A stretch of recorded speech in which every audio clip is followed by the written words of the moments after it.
Hello दोस्तों, स्वागत है आपका मेरे यूट्यूब चैनल नौकरी स्टेशन पर। और आज हम बात करने वाले हैं एसएससी सीजीएल के बारे में। तो आज हम देखेंगे कि एसएससी सीजीएल होता क्या है और इसके बारे में आज हम पूरी जानकारी प्राप्त करेंगे कि इसमें किस विभाग में नौकरी लगती है और एसएससी सीजीएल के लिए आपको क्या क्वालिफिकेशन चाहिए, एज लिमिट कितनी होती है, फीस के बारे में आज हम बात करेंगे, इसका एग्ज़ाम पैटर्न देखेंगे। तो आज मैं आपको इसकी पूरी जानकारी दूंगा। तो सबसे पहले हम देख लेते हैं कि एसएससी क्या होता है। तो एसएससी की फुल फॉर्म होती है स्टाफ सिलेक्शन कमीशन, इसे हिंदी में कहते हैं कर्मचारी चयन आयोग। जितने भी विभाग होते हैं ग्रुप बी और ग्रुप सी की जो वैकेंसी निकलती है उसका जो पेपर कंडक्ट कराता है ये एसएससी कराता है। इसके बाद हम एसएससी सीजीएल की बात कर लेते हैं। तो जैसा कि मैंने आपको बताया, एसएससी की फुल फॉर्म होती है स्टाफ सिलेक्शन कमीशन और सीजीएल की फुल फॉर्म होती है कंबाइंड ग्रेजुएट लेवल। ये ग्रेजुएशन लेवल का एक पेपर होता है। इसे केवल वही बच्चे भर सकते हैं जिन्होंने ग्रेजुएशन कंप्लीट कर रखी है। अगर आपने किसी भी स्ट्रीम से ग्रेजुएशन कर रखी है, चाहे आपने बीए कर रखी हो, बीएससी कर रखी हो, बीकॉम कर रखी हो, बीटेक कर रखी हो, आपके पास अगर ग्रेजुएशन की डिग्री है तो आप एसएससी सीजीएल का फॉर्म भर सकते हैं। इसके बाद हम क्वालिफिकेशन की बात कर लेते हैं। तो क्वालिफिकेशन जैसे कि मैंने बताया, आपको एसएससी सीजीएल के लिए आपको सिंपल ग्रेजुएशन होना चाहिए।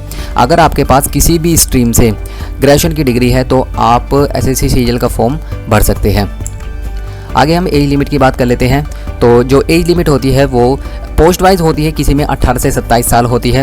वैसे जो ज़्यादातर पोस्ट होती है एसएससी सीजीएल में उसमें 18 से लेकर 27 साल तक ही एज होती है। किसी किसी पोस्ट में आपको 21 से लेकर 30 साल तक भी जो है एज लिमिट मांग सकते हैं। ये पोस्ट वाइज होती है। इसके बाद हम एज रिलैक्सेशन की बात कर लेते हैं। तो ओबीसी को 3 साल का रिलैक्सेशन होता है और एससी एसटी के लिए 5 साल का रिलैक्सेशन होता है और पीडब्ल्यूडी को 10 साल का रिलैक्सेशन मिलता है। पीडब्ल्यूडी ओबीसी को 13 साल का रिलैक्सेशन मिलता है और पीडब्ल्यूडी एससी एसटी को 15 साल का रिलैक्सेशन मिलता है। तो ये हमने एज लिमिट की बात करी। इसके बाद हम फीस की बात कर लेते हैं। तो जो एप्लीकेशन फ़ीस होती है यहाँ जनरल और ओबीसी की 100 रुपीज़ होती है। जनरल, ओबीसी और जनरल कैटेगरी में जो ईडब्ल्यूएस आते हैं उनकी फ़ीस भी 100 रुपये होती है। ऑल कैटेगरी फीमेल और अदर कैटेगरीज जैसे एससी एसटी की कोई फ़ीस नहीं होती है। नेक्स्ट हम बात करते हैं सिलेक्शन प्रोसेस के बारे में। तो एसएससी सीजीएल में आपके 4 पेपर होते हैं, टियर 1, टियर 2, टियर 3 और टियर 4। टियर 1 आपका कंप्यूटर बेस्ड एग्जामिनेशन होता है। टियर 2 में भी आपका कंप्यूटर बेस्ड एग्जामिनेशन होता है। टियर 3 में आपका डिस्क्रिप्टिव पेपर होता है, इसमें आपको लेटर एसे लिखना होता है। इसकी पूरी जानकारी अभी हम आगे प्राप्त करेंगे। और टियर 4 में आपका सीपीटी, स्किल टेस्ट और डॉक्यूमेंट वेरिफिकेशन होता है। ये पोस्ट वाइज होता है। अगर किसी पोस्ट में स्किल टेस्ट मांग रखा है तो आपका स्किल टेस्ट होगा, नहीं तो आपका सीधा डॉक्यूमेंट वेरिफिकेशन होगा। तो नेक्स्ट हम बात कर लेते हैं। जो एसएससी सीजीएल का टियर 1 होता है इसमें आपसे 4 सब्जेक्ट पूछे जाते हैं। पहला होता है जनरल इंटेलिजेंस एंड रीजनिंग, इसके 25 क्वेश्चन आते हैं 50 मार्क्स के। दूसरा होता है आपके पास जनरल अवेयरनेस, इसके भी 25 क्वेश्चन होते हैं 50 मार्क्स के। इसके बाद आता है जनरल एप्टीट्यूड यानी कि मैथ्स, इसके भी 25 क्वेश्चन होते हैं 50 मार्क्स के। और इसके बाद आता है इंग्लिश कॉम्प्रिहेंशन, इंग्लिश, इसके 25 क्वेश्चन होते हैं 50 मार्क्स के। तो इस तरह से आपके 100 क्वेश्चन हो जाते हैं 200 मार्क्स के। इसके लिए आपको 1 घंटे का समय दिया जाता है। 60 मिनट में आपको ये पूरा पेपर सॉल्व करना होता है। इसके बाद आगे बात कर लेते हैं हम पेपर सेकंड की।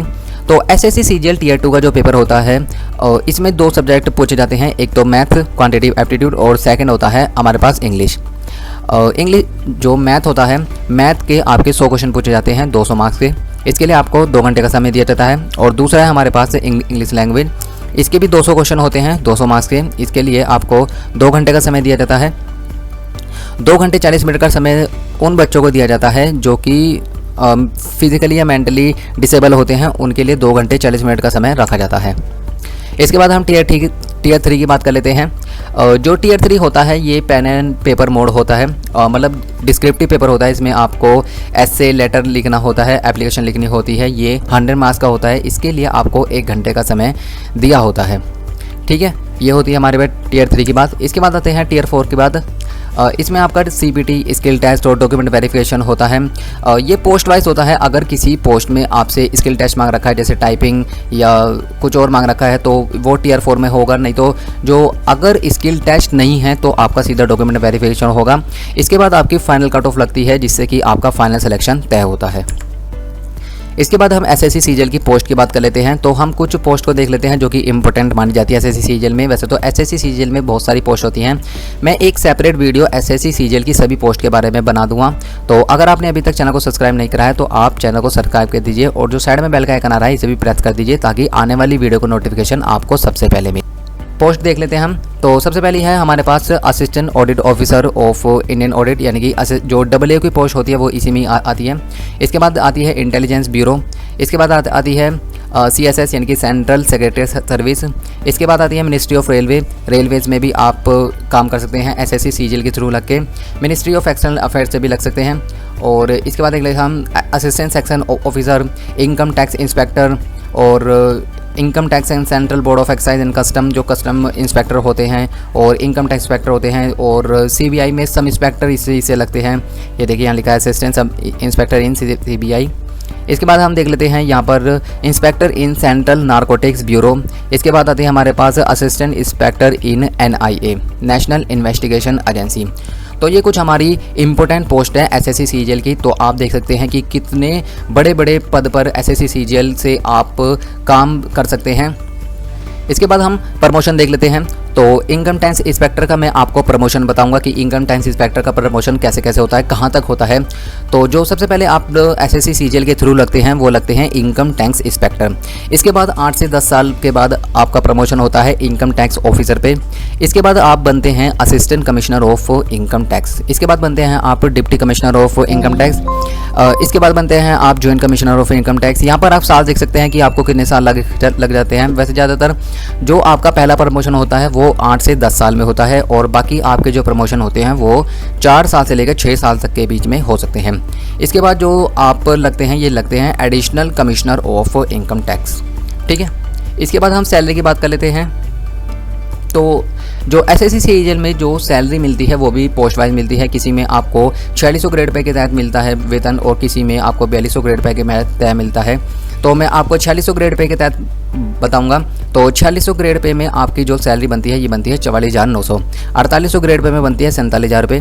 4200 ग्रेड पे में बनती है आपकी 35,400। 2800 ग्रेड पे में बनती है आपकी 29,200 और 2600 ग्रेड पे में बनती है आपकी 25,500। जो मिनिमम इसमें सैलरी होती है ये 25,000 से लेकर जो मैक्सिमम आपकी सैलरी पहुँचती है ये पहुँचती है 2,50,000 तक। ये अभी जो आप सैलरी देख रहे हैं ये बेसिक सैलरी होती है। इसके बाद इसमें HRA जुड़ता है और ये होता है HRA हाउस रेंट अलाउंस। इसके बाद आपका TA जुड़ता है ट्रांसपोर्ट अलाउंस। इसके बाद आपका DA जुड़ता है DNS अलाउंस और अदर अलाउंसेस भी आपको मिलते हैं। तो ये सभी अलाउंसेस मिलकर आपकी सैलरी काफ़ी अच्छी बैठती है। तो SSC CGL एक काफ़ी अच्छा जरिया है एक अच्छी सरकारी नौकरी लेने का और आप इसमें काफ़ी अच्छी सैलरी प्राप्त कर सकते हैं। तो अभी SSC CGL का फॉर्म आने वाला है। तो जैसे ही मैं SSC CGL का फॉर्म आएगा तो मैं आपको अपनी यूट्यूब चैनल के माध्यम से बता दूंगा। तो आप हमारे यूट्यूब चैनल को जरूर सब्सक्राइब करें। तो दोस्तों आज हमने बात करी है SSC CGL का सभी ओवरव्यू देखा है, सभी जानकारी प्राप्त करी है हमने इसमें। तो जो मैं नेक्स्ट वीडियो बनाऊँगा ये SSC CGL की बेस्ट बुक और सिलेबस के बारे में बताऊंगा। तो अगर आपने अभी तक चैनल को सब्सक्राइब नहीं करा है तो आप चैनल को सब्सक्राइब कर दीजिए और जो साइड में बेल का आइकन आ रहा है इसे भी प्रेस कर दीजिए ताकि जब मैं वीडियो अपलोड करूं तो आपको नोटिफिकेशन सबसे पहले मिले। इसमें मैं आपको बेस्ट बुक और सिलेबस के साथ साथ स्ट्रैटेजी बताऊंगा कि आप SSC CGL की तैयारी बेसिक लेवल से लेकर एडवांस लेवल तक कैसे कर सकते हैं, क्योंकि अभी इसका फॉर्म जल्द ही आने वाला है। तो आप इसकी तैयारी बेहतर तरीके से कैसे कर सकते हैं इसे जानने के लिए आप हमारे चैनल के साथ जरूर जुड़ें। अब आप हमें इंस्टाग्राम पे भी फॉलो कर सकते हैं। नौकरी स्टेशन आप सर्च करेंगे तो हमारा एक लोगो जो हमारा लोगो है वो आपको दिखाई देगा। तो आप वहाँ जाकर फॉलो कर सकते हैं। वहाँ पर आपको सरकारी जॉब से रिलेटेड जो है इन्फॉर्मेशन मिलती रहती है, अपडेट मिलती रहती है। तो दोस्तों ये थी हमारी आज की वीडियो। अगर आपको ये वीडियो पसंद आई हो तो आप इस वीडियो को लाइक करें, अपने दोस्तों के साथ शेयर करें और अगर आपने अभी तक चैनल को सब्सक्राइब नहीं करा है तो आप चैनल को सब्सक्राइब कर दीजिए। तो मिलते हैं दोस्तों ऐसी ही नेक्स्ट टॉपिक के साथ नेक्स्ट वीडियो में।